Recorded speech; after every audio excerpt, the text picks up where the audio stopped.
About the, he said, so he claimed that it is racial discrimination, and that is his view. But here, Honorable Prime Minister is here. Madam, I am sorry, I am unable to speak on the very subject which is being discussed today here, because I have received very urgent information from upcountry that will bring to your notice. I am glad you are here. I don't know, but that must be a racial discrimination. But this is, I believe, kind of a apartheid. If it is not so, please tell me. And but sabha bera dena ke botak. Sabha to amkad me. Eh? Walle karandu sabha. Gar emattumat kaya gano. Botak indako. இன்று Ditwah பேரழிவுக்கு பிறகு மலைநாட்டிலே இன்று வாழ்கின்ற மக்கள் திக்கு தெரிய காட்டியிருப்பதாக தெரிகிறது.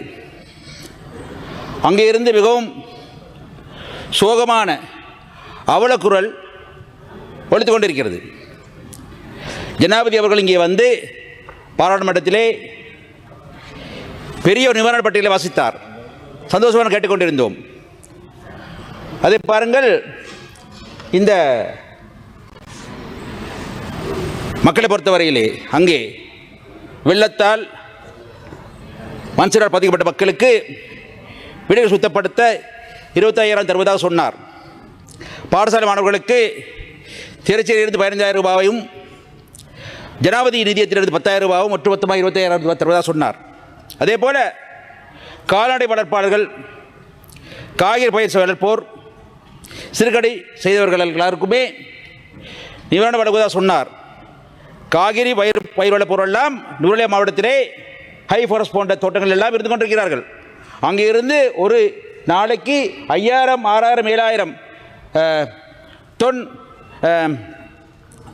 காய்கறி சந்தைக்கு வந்து கொண்டிருந்தது. இப்பொழுது அது வருவதில்லை.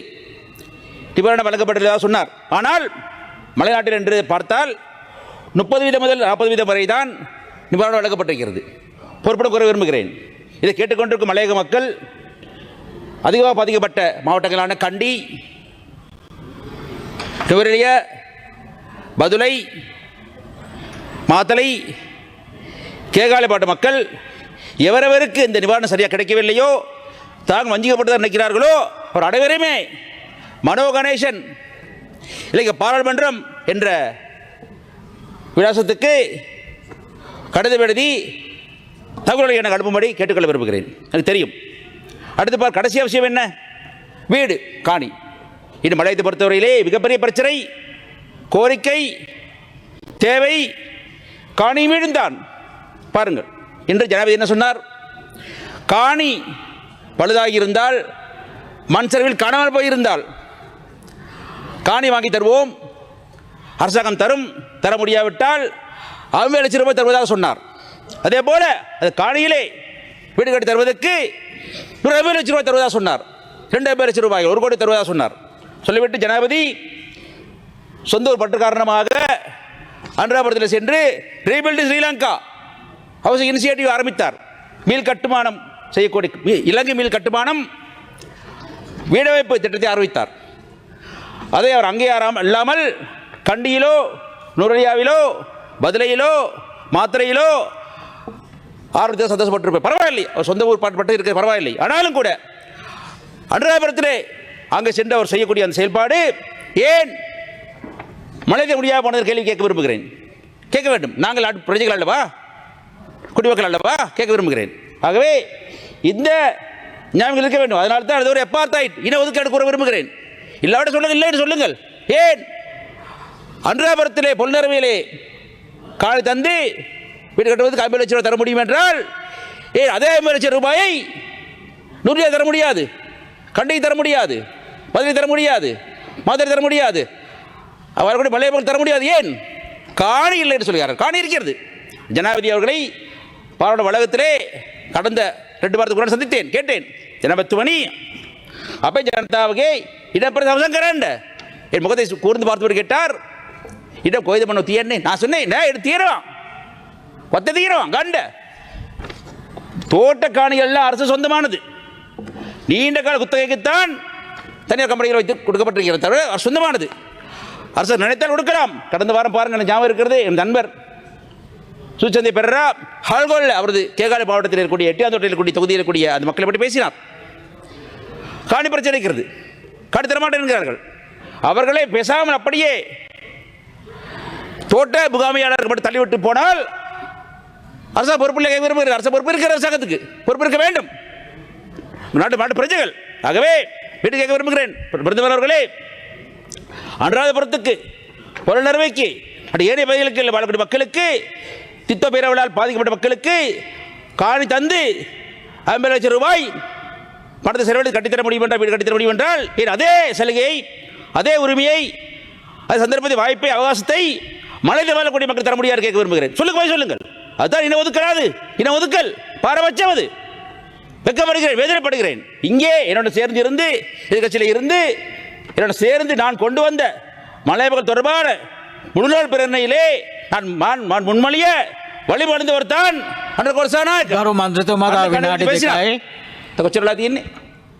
විනාඩි 2යි ඔබ. வினாடி 2ක් තියෙන. හරි, තියාගන්න. හරි. එතකොට சொன்னார். ஆகவே அதை பார்க்க வேண்டும். ஆகவே இந்த நிலைமையை நீங்கள் கவனித்துக் கொள்ள வேண்டும். இன்று பார்த்தால் என்ன, 10,000க்கும் மேற்பட்ட மக்கள் பிறர் தோட்டங்களிலே இடம்பெறும் முகாம்களில் வாழ்ந்தார்கள். அது உண்மை.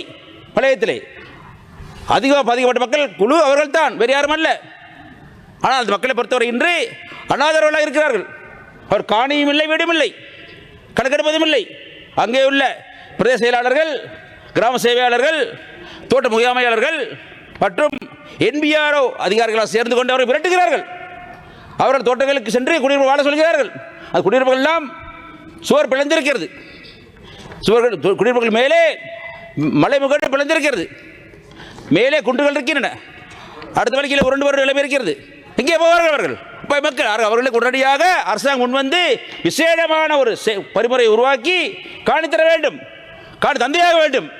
காணி உரிமை தான் மலையத்தை பொறுத்தவரையிலே முதலாவது தேவை, 2வது தேவை, 3வது தேவை, அவ்வளவுதான். ஆகவே நான் மீண்டும் கேட்க விரும்புகிறேன், பிரதமர் அவர்களே, இங்கே இருக்கிறீர்கள், உங்களுக்கு நன்றாக தெரியும். உங்களுக்கு நீங்கள் ஒரு சமூக செயல்பாட்டாளர்.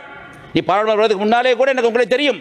நானும் நீங்கள் சமூக செயல்பாட்டாளராக இருந்தோம், நன்றாக தெரியும் எனக்கு. உங்களுக்கு கேட்க விரும்புகிறேன், தயவு செய்து அனுராதபுரத்துக்கு புலனறுவைக்கு ஏனைய பகுதிகளுக்கு வாழ்ந்த மக்களுக்கு 50 லட்சம் ரூபாய் கொடுத்து உங்களால் வீடு கட்டி தர முடியும் என்றால், அதே உரிமையை தரமாட்டேன் எங்களுக்கு, எங்கள் மக்களுக்கு. நாங்கள் நாட்டு மக்கள் அல்லவா? ஆகவே அனுர கொரசாநாயக்க கேட்க விரும்புகிறேன், தயவு செய்து நீங்கள் வாயில் வடை சுடாதீர்கள். உங்களது அழகான வார்த்தை, இனிமையான வார்த்தை, அலங்கார வார்த்தைகளுக்கெல்லாம் முடிவு இருக்கிறது, முடிவு வந்துவிடும். ஆகவே